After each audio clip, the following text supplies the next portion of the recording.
Chers amis, bonjour. Nous arrivons à la paracha de Nasso.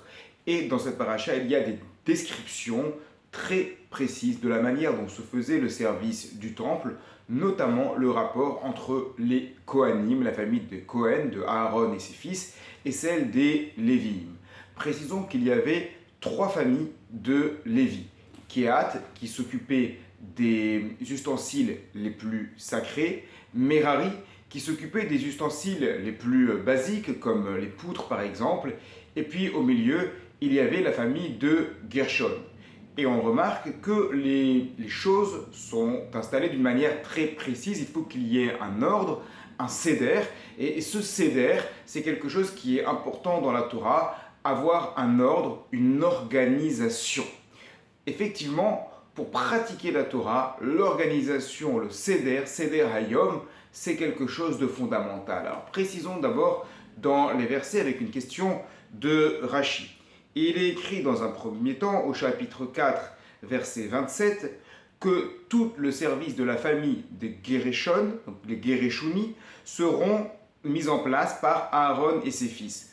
Pourtant, au verset juste après, il est précisé que tout cela sera mis en place par Itamar, donc l'un des fils de Aaron, puisqu'il reste maintenant Itamar et Elazar, sachant que Nadav et Avihu ont disparu, ne sont plus là. Et donc, Itamar va s'occuper de la famille de Gershon, alors que Elazar va s'occuper de la famille de Kehat. Pourquoi Elazar s'occupe de la famille de Kehat? Parce que la famille de Kehat, ce sont ceux qui s'occupent des ustensiles les plus importants et que le Elazar, c'est le successeur de Aaron à Cohen. C'est lui donc qui a une importance particulière.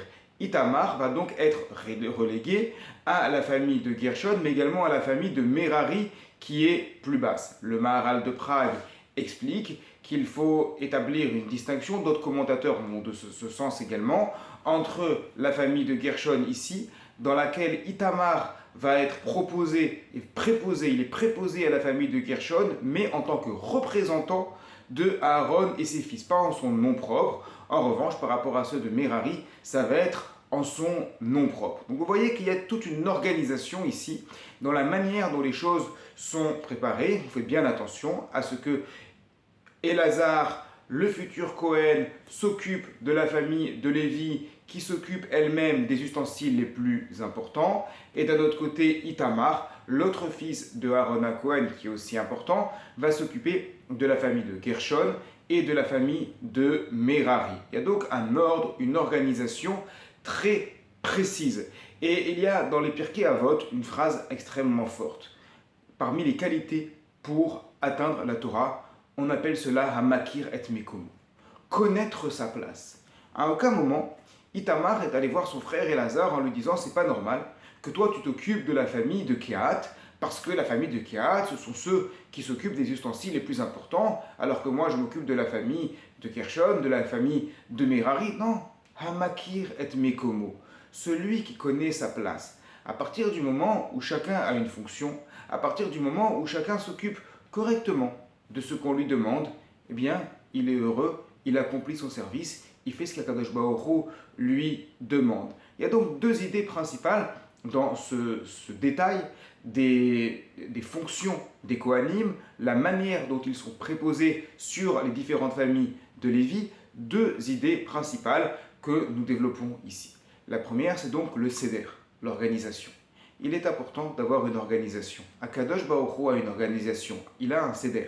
Le matin, il fait sortir le soleil, la nuit, il fait sortir la lune.